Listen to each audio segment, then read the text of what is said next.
been so successful before in getting this done. When she left office, there was a 4,500 backlog, and now from the Biden administration, there's 19,000 more. And so we're addressing them for rapid mediation, expanded resolution, and multi-regional teams that we've now put back in place. So addressing the issues that happened in the past. I mean, it's like black is white. It's a 35% cut. We're inadequate. We're inadequate. But going forward, I'm going to call this down. Did you want to make one last comment, Senator? Okay. Senator Britt. Thank you, Madam Chairman. Madam Secretary, thank you for your time today. I realize the Department of Education... We'll take you live now to London and the British House of Commons. Prime Minister Keir Starmer is taking questions from members of Parliament during the weekly Prime Minister's Question Time. A powerful reminder of the deep and special relationship we have with the United States. Mr. Speaker, in this session of Parliament, this Labour government has delivered the biggest upgrade in workers' rights in a generation, the biggest improvement in renters' rights in a generation, and more action than any other government to tackle child poverty. At the King's speech, I look forward to setting out what more we will do to change our country for the better. Mr. Speaker, this morning I had meetings with ministerial colleagues and others. I shall have further such meetings later today. Rinder Singhal. Thank you, Mr. Speaker. Can I firstly thank you for meeting with me recently to view 1,000 paper cranes folded by residents in Bearwood as a recognition of the diversity of Smethwick, in which neighbours and communities just get on with each other. Mr. Speaker, residents in Smethwick, in my Smethwick constituency and across Sandwell benefit from the lowest council tax in the West Midlands, investment in new leisure centres, parks and all our libraries kept open. Sandwell's the third best in the country for fixing potholes, expanded breakfast clubs, free school meals and cheaper school uniforms for our children. Does the Prime Minister agree that this is all down to well-run Labour Sandwell Council and the changes brought back by this government, this Labour government, opposed at every opportunity by the Tories and Reform? Can I thank him for his work to give every child the best start in life in his constituency? And I'm very glad that this government has done more than any other government to lift children out of poverty.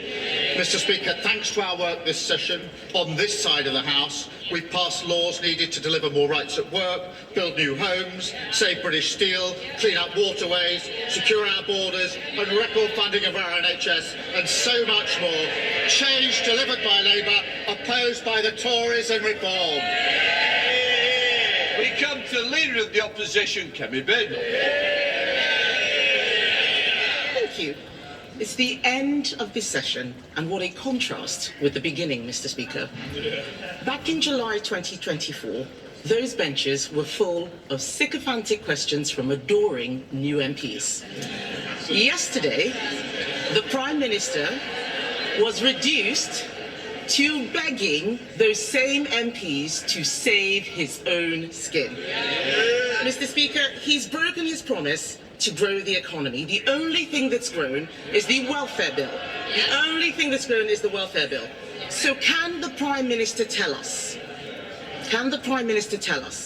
how many more people are out of work and claiming universal credit since he took office? Prime Minister. Mr. Speaker, she talks about what we've done in terms of raising people out of work. We have the youth guarantee that we've put in place for young people. We've raised the national minimum wage thanks to our Chancellor. We've helped young people into work by cutting NHS waiting lists thanks to the work of the Health Secretary.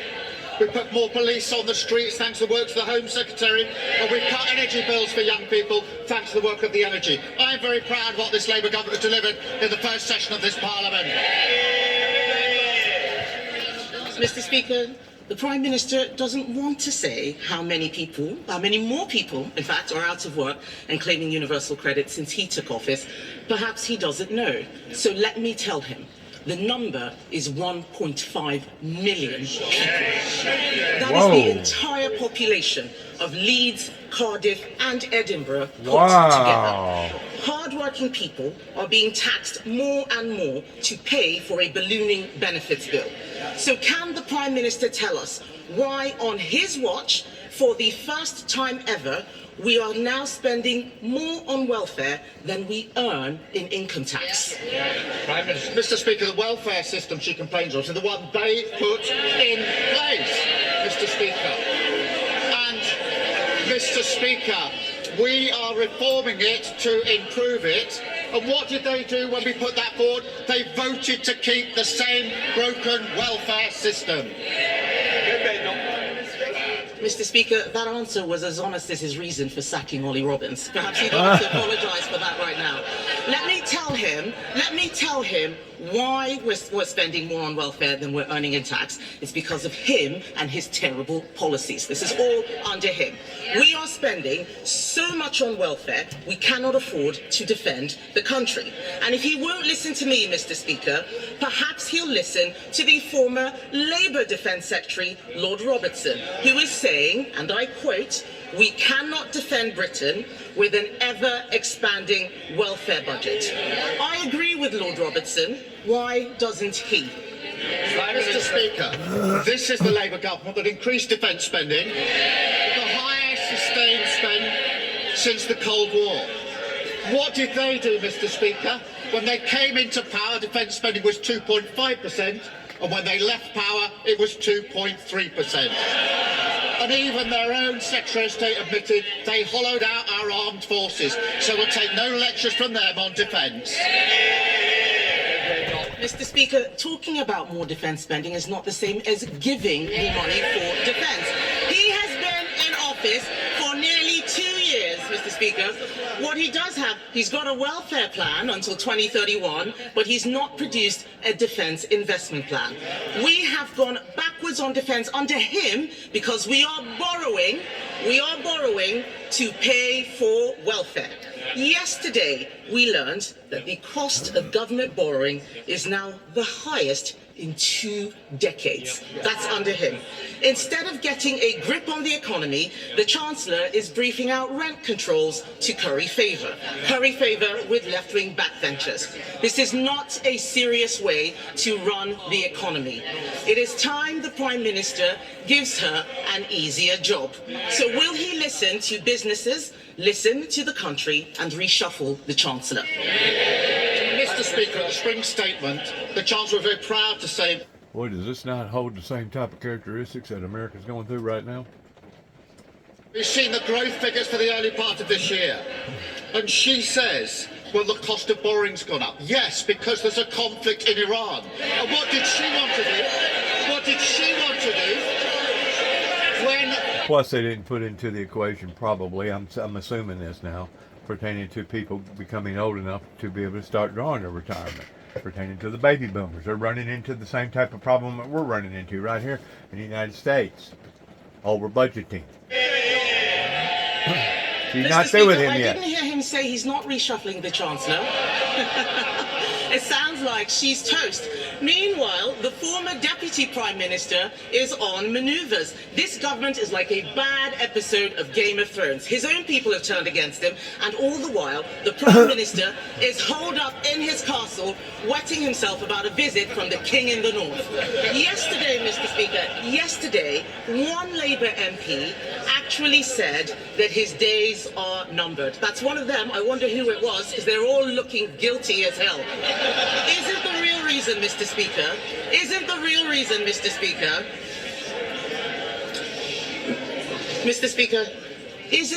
reason the Prime Minister can't cut welfare that he squandered all his political capital saving his own skin? Mr. Speaker, she talks about political games. That's what she was doing yesterday. This House considered our motion and rejected it decisively because everyone saw it for what it was, a desperate, baseless political stunt ahead of the May elections. And Mr. Speaker, whilst she and they were playing games here, I was chairing a meeting in Cobra, going through the contingencies and managing our war in the Middle East. Mr. Speaker, they think political games here is more important than managing the implications of the war in the Middle East, which will affect every single one of their constituents. And none of them ask any questions about it. None of them want to debate it. They just want to debate silly political stunts. Because Mr. Speaker, even though we didn't join the war, no thanks to her, my duty is to protect the British public from the consequences, and nothing is going to distract me from what matters to the British public. Mr. Speaker, I think the whole country is sick of this man's tone-deaf, pompous moralising. Tone deaf.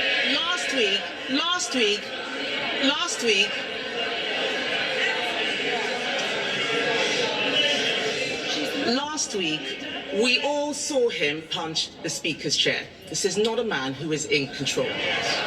Since the last King's speech, it's been one disaster after another. Cronyism, jobs for friends of convicted paedophiles, peerages for other friends of convicted paedophiles, broken promises on taxes, U-turn after U-turn after U-turn. They're going after this guy. Deputy Prime Minister, 2 chiefs of staff, 2 cabinet secretaries. Walk the plank. His backbenchers and all his Walk the plank.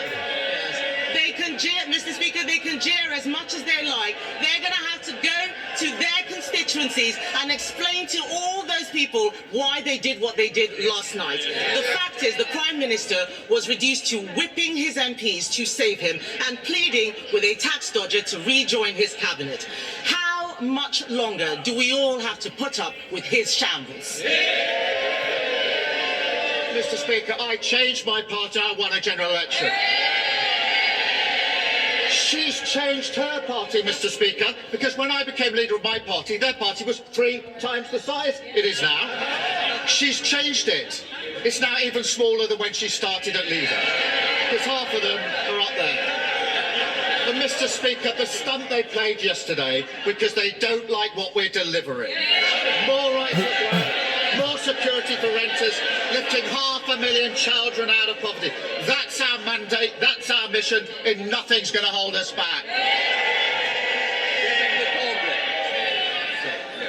It was 18 months ago, I remember, that my late friend Terry Atherton was sitting up there, beaming down at the Prime Minister because he had just announced the government scheme to give compensation to those who've been wrongly sacked from the armed forces for simply being gay.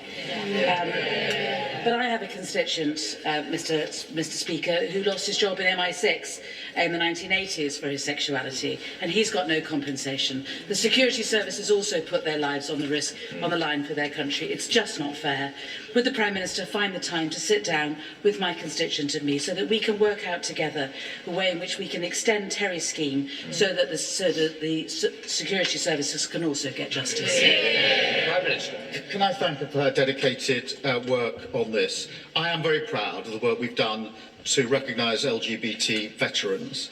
Mr. Speaker, on top of that, people in our security service are some of the bravest and most talented professionals who served our country. That some of them lost their jobs because of their sexuality is a historic wrong. And I can confirm today the Security Minister is assessing this closely, and I'll make sure that she's updated and has the meeting she's asked for. Said David, leader of the Liberal Democrats. Thank you, Mr. Speaker. Yesterday, we heard Christian Turner, Peter Mandelson's replacement as US Ambassador, say that the only country Trump has a special relationship with is Israel, that the Prime Minister's job is in danger after next week's elections, and that in the US,